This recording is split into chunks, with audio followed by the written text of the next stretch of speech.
மஞ்சப்பை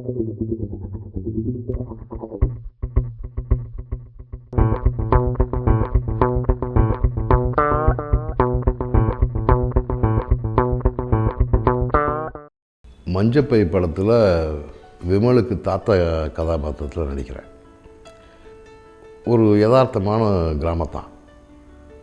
அவன் இந்த பட்டணத்துக்கு வந்தால் பட்டணத்து வாழ்க்கை முறைகளோடு ஒத்து போகாமல் அதனால் என்னென்ன விளைவுகள் ஏற்படுறதுங்கிறது தான் கதை.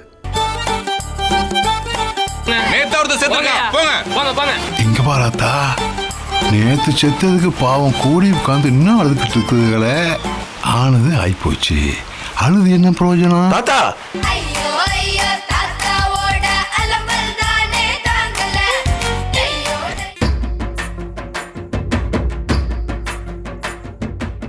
எனக்கு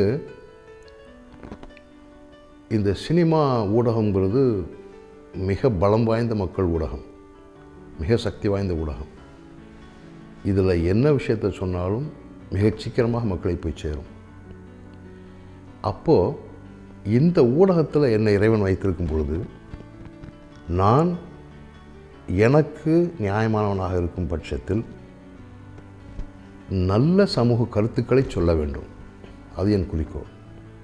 அந்த வகையில் இந்த மஞ்சப்பை படத்தின் மூலமாக மனித உறவுகளின் மேன்மையை இயக்குனர் ராகவன் சொல்லியிருக்கார்.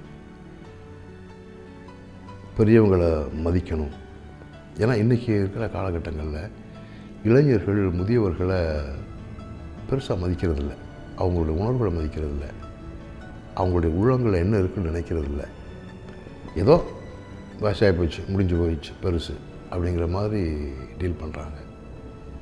அது தவறான்னு அவங்கவுங்க கேட்டு பார்த்துக்கணும், அது சரியானு அவங்கவுங்க கேட்டு பார்த்துக்கணும். ஏன்னா இன்றைக்கி இருக்கிற இளைஞர்கள் நாளைக்கு முதியவர்கள், இன்றைக்கி இருக்கிற முதியவர்கள் நேற்று இளைஞர்கள். வாழ்க்கை ஒரு வட்டம் சுற்றிக்கிட்டே இருக்கும், எதுவும் நிரந்தரம் இல்லை. அப்போது மனிதநேயம் மட்டும்தான் முக்கியம். அதை இந்த கதையில் சொல்லப்பட்டிருக்கு. அதுக்காக அந்த கதையை ஒத்துக்கிட்டேன். யோ, முதல்ல மண்டை ஆட்டுறது நிப்பாட்டியா? இப்போ உனக்கு என்ன பிரச்சனை? என்ன கேட்குற குத்தாட்டம் உனக்கும் கேட்கணும். விமல் இந்த படத்தில் எனக்கு பேரனா நடிக்கிறாரு. அந்த கதாபாத்திரம், விமலுங்கிற கதாபாத்திரத்துக்கு அப்பா அம்மா கிடையாது, தாத்தா தான் உலகமே. அது மாதிரி எனக்கும் வேறு சொந்த பந்தம் கிடையாது, பேரன் மட்டும்தான் உலகம். ஸோ இப்படி ஒருத்தருக்கு ஒருத்தர் உயிராக நேசிக்கிற தாத்தாவும் பேரனும். உண்மையிலேயே அந்த உணர்வுகள் படத்தில் இருக்குது. அன்னைக்கு ஒரு பேட்டியில் கூட விமல் சொல்லும்போது தான் சொன்னார். அதாவது லக்ஷ்மி மேனனுக்கும் விமலுக்கும் கெமிஸ்ட்ரி பிரமாதம் ஒரு கோட் ஆகிருக்காமேங்கிற மாதிரிலாம் வெளியில் பேசுகிறாங்க. அதை விட எனக்கும் தாத்தாவுக்கும் தான் கெமிஸ்ட்ரி பிரமாதம் ஒரு கோட் ஆகிருக்குன்னு விமல் பேசியிருக்காரு. அதான் உண்மை. ஒரு தாத்தாவுக்கும் பேரனுக்குமான உறவு அவ்வளோ அழகாக வந்திருக்கு. என் தாத்தா முதல் முறையாக சென்னைக்கு வர்றாரு. பாவம், வரவர் என்ன கண்டிஷனில் வருவாரோ? ஏய், அவர் என்ன நடக்க சத்து எல்லாமே குச்சி ஊனிட்டு வருவார் நினச்சியா? கிராமத்தை அவர் ஓங்கி அடிச்சாருன்னு வச்சுக்கேன், எத்தனை டன் வெயிட்டுன்னு யாருக்குமே தெரியாது. ரொம்ப யதார்த்தமானவங்க, ரொம்ப இந்த சினிமா ஆற்றல்கள்ட்டெல்லாம் இல்லாமல் வெரி கேஷுவல். தேவதை மாதிரி நல்லா செவன்னு ஒரு அழகான பொண்ணு. யாரு நீயே?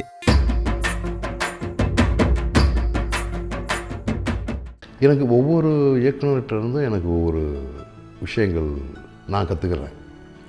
இப்போது இயக்குனர் பாலா, இயக்குனர் சேரன், இயக்குனர் லிங்குசாமி, இயக்குனர் லாரன்ஸ், ராகவா லாரன்ஸ், இயக்குனர் ஹரி, இயக்குனர் பி வாசு, இயக்குனர் விஜய், இயக்குனர் சித்திக், இப்போது மஞ்சப்பை ராகவன். ஒவ்வொரு இயக்குனர்கிட்டருந்தும் எனக்கு நிறைய விஷயங்கள் நான் கற்றுக்கிறேன்.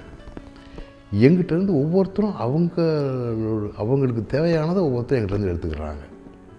ஸோ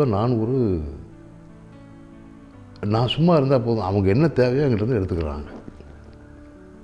இப்படி எல்லா இயக்குனருக்கும் ஒரு தனித்தன்மை இருக்குது. பார்த்தா கிளவிய பார்த்தா இந்த பொண்ணை பார்க்க வேணாம், இந்த பொண்ணை பார்த்தா கிளவிய பார்க்க வேணாம். அச்சு அசலு கிளவி மாதிரியா இருப்பா தாத்தா. கிளவி மாதிரிதான் இருக்கா?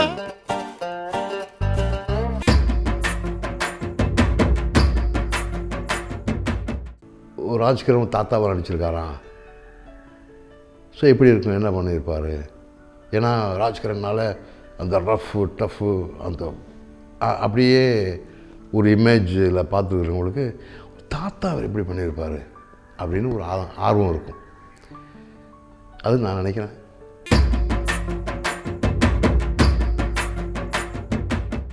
ஒரு தயாரிப்பாளருங்கிற முறையில் முதல் பிரதி லிங்குசாமி பார்த்துட்டார். பார்த்துட்டு எனக்கு ஃபோன் பண்ணி சொன்னார், சார் கதை கேட்கும்போது நான் கலங்கினேன், நல்லா வரும் இந்த கதை, அது ராஜ்கிரண் சார் இந்த தாத்தா கேரக்டர் பண்ணால் பிரமாதமாக இருக்கும்னு நினச்சேன். அது நான் கதை கேட்கும்போது என்ன உணர்ந்தனோ அதை விட ஒரு மடங்கு அதிகமாகவே இதில் படம் பார்த்துட்டு ஃபீல் பண்ணேன். நான் அழுதுட்டேன். குழந்தைங்களாம் எல்லாம் வச்சு படம் பார்த்தேன். நான் குழந்தைங்க பார்த்துக்கூடாதுன்னு தொடச்சிட்டு திரும்பி பார்த்தா குழந்தைங்களாம் அழுதுகிட்டு இருந்துச்சு அப்படின்னாரு. இதான் எனக்கு பெரிய அவார்டு. இதுவரை என்ன அவார்டு வேணும்?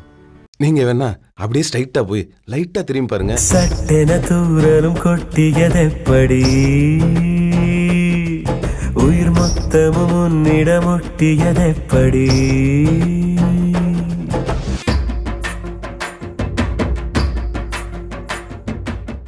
அற்புதமாக பண்ணியிருக்கார். அதாவது எனக்கு இந்த படத்தினுடைய ஆரம்ப காட்சியில் விமல் குழந்தையாக இருக்கிற ஒரு 5 வருஷம் 6 வயசு காலகட்டத்தில் நானும் என் பேரனும் எங்களுக்குள்ள உறவை, எனக்கு பேரன் அவ்வளோ பிரியத்தை சொல்கிற மாதிரி ஒரு பாடல். அப்போ இயக்குனர் ராகவனும் நானும் பேசிக்கிட்டு இருந்தோம், இளையராஜா அண்ணன் போடுற மாதிரி இங்கே ஒரு சாங் வேணும் அப்படின்னு. இசையமைப்பாளர் ரகுநந்தன் அந்த சாங் போட்டிருக்காரு. நாங்கள் இளையராஜா அண்ணன் மாதிரிலாம் வேணும்னு கேட்கல, இதுதான் விஷயம் அவர் காட்டியாச்சு. இளையராஜா அண்ணன் மாதிரியே போட்டிருக்காரு சாங். அவ்வளோ நல்லாயிருக்கு. ஸோ இரண்டாவது பின்னணி இசையும் பிரமாதம் பண்ணியிருக்கார் ரகுநந்தன். இந்த படம் இசையமைப்பாளர் ரகுநந்தனுக்கு ஒரு பேசப்படுற படமாக இருக்கும்.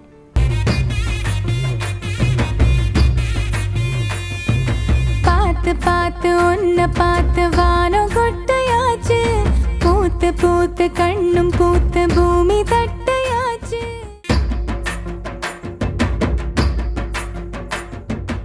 என் டைரக்ஷனில் 2 ஸ்கிரிப்ட் ஒர்க் நடந்துக்கிட்டு இருக்கு.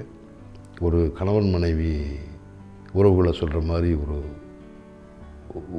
அது ஒரு பாடம் சொல்கிற மாதிரி ஒரு விஷயம். இன்னொன்று ஒரு சமூக புரட்சி ஏற்படுத்துகிற மாதிரி மலைக்குள்ளங்கிற தலைப்பில் அது பெரிய பட்ஜெட் படம். முதல்ல அந்த கணவன் மனைவி விஷயங்களை அந்த படத்தை குறுகிய கால தயாரிப்பாக முடிச்சுட்டு அடுத்த மலைக்குள்ளனுக்கு போகலான்னு இருக்கேன். ஏயா வேப்பங்குச்சி போய் அதாவது காசு கொடுத்தாங்களா? நீ பல்லு விளக்க மரம் ஏறி ஒடிச்சியே வேப்பங்குச்சி, அதுக்கு விலை எவ்வளோ தெரியுமா? 5000 ரூபா.